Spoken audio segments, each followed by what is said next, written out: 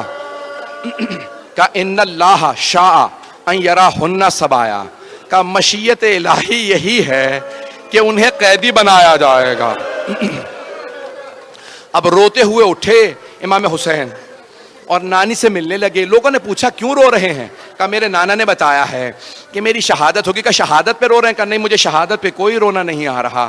کہا پھر کس بات پہ رو رہے ہیں؟ کہا میری بہنیں قیدی بنائے جائیں گے، میں بہنوں کی قید پہ رو رہا ہوں۔ اجرکم اللہ۔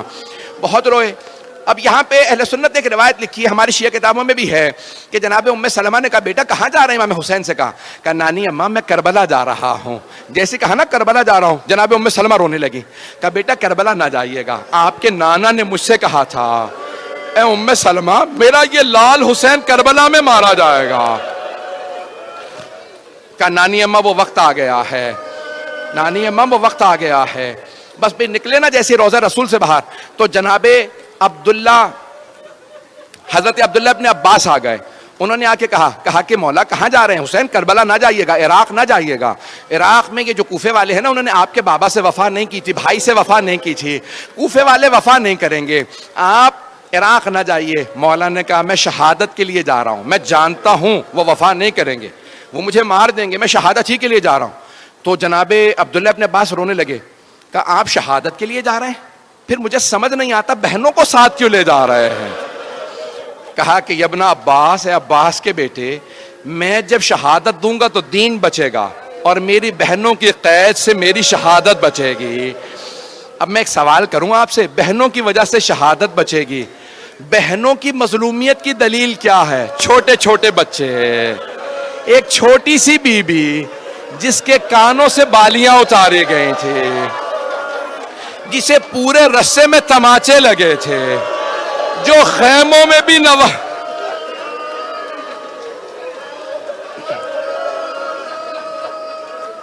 رک جائے 2 منٹ ابھی نہیں 2 منٹ، میں جانتا ہوں آپ سے برداشت نہیں ہوگا۔ آئیں پہ جناب سید الشہداء نے فہرست تیار کی، کون کون میرے ساتھ کربلا جائے گا؟ حضرت عباس سے کہا عباس ہے میرے بھائی، یہ فہرست ہے، تمام مردوں کو بتا دو کون کون ساتھ جائے گا۔ جناب عباس نے کہا علی اکبر آپ کا بھی نام ہے، قاسم آپ کا بھی نام ہے، سب کو نام بتاتے رہے۔ جانتے ہیں کس کے نام پہ روئے؟ ایک چھوٹا سا بچہ تھا، کسی بی بی کی گود میں تھا۔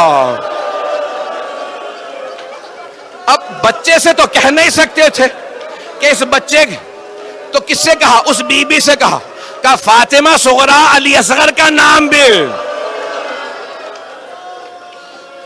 اجرکم اللہ۔ بس میں تمام کیا، 2 منٹ کی زحمت، سب کو بتایا کس کس کا نام ہے، کہ آپ کا بھی نام ہے، مستورات کے بھی نام بتایا، کہ عباس راستے کے لیے پانی لے لیجئے گا۔ جناب عباس نے مشکیزوں پہ پانی بھرنا شروع کیا، پانی بھر کے اونٹوں پہ لادنا شروع کیا، بہت زیادہ پانی لیا۔ کہ نہیں مولا میں نے اتنا پانی رکھ لیا پانی ختم نہیں ہوگا، نہ جانے کون سا لشکر آئے گا جسے پانی پلا دیں گے۔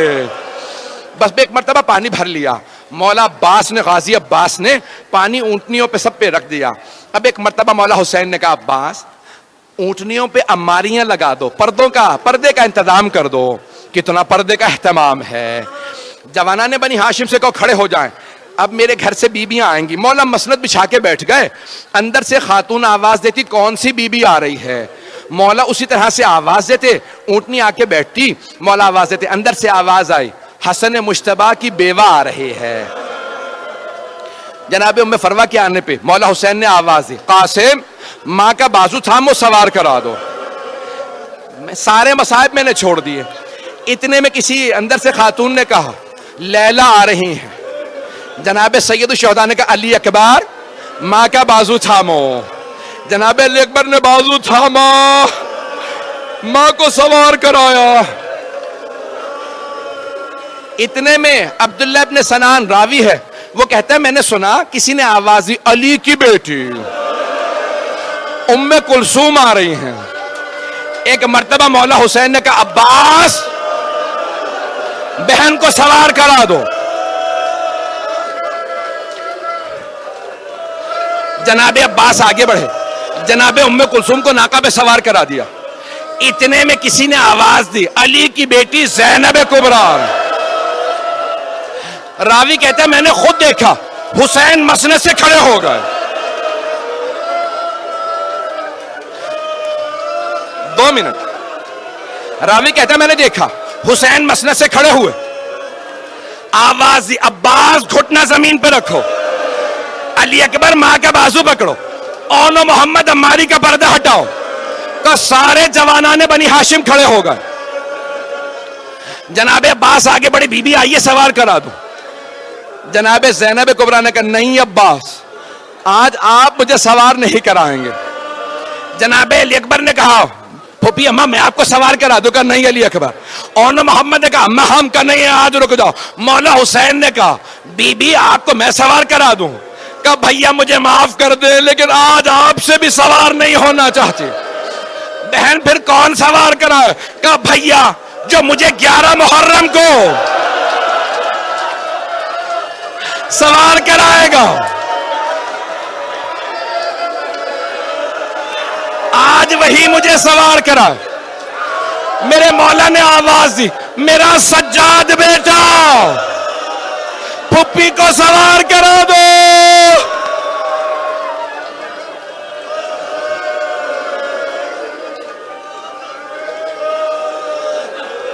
الا لعنت اللہ علی القوم الظالمین۔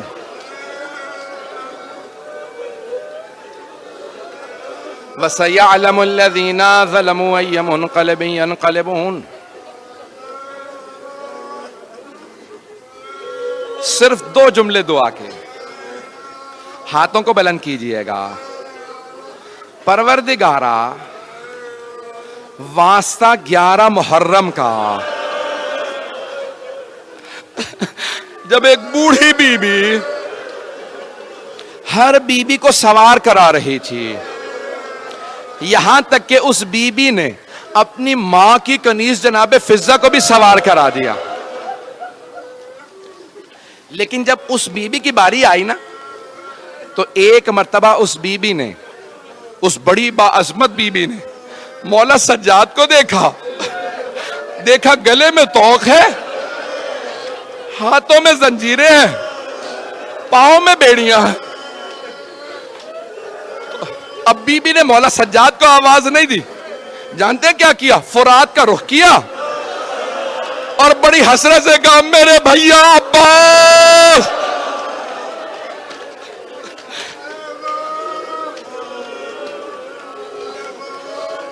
پروردگارا 11 محرم کا واسطہ ہم سب کو امام زمانہ کا ظہور دیکھنا نصیب فرما، دشمنان اہل بیت کو نیست و نابود فرما۔ پروردگارا داعش کو غارت فرما، دہشت گردی کا خاتمہ فرما، کشمیر کو آزاد فرما، عراق میں، افغانستان میں، شام میں، بحرین میں، یمن میں حالات خراب ہیں، نائجیریا میں نہ جانے کہاں، پروردگارا سب میں حالات بہتر فرما، ہمارے تمام مریضوں کو صحت کاملہ عاجل عنایت فرما۔ پروردگارا ان بیبیوں کی اسیری کا واسطہ جنہیں جب اسیر بنایا گیا نا، آپ کو پتا ہے جب کسی اسیر کو، قیدی کو رہائی مل جاتی ہے وہ خوش ہوتے ہیں، لیکن نہ جانے یہ شام سے رہا ہونے والی بیبیاں کیسے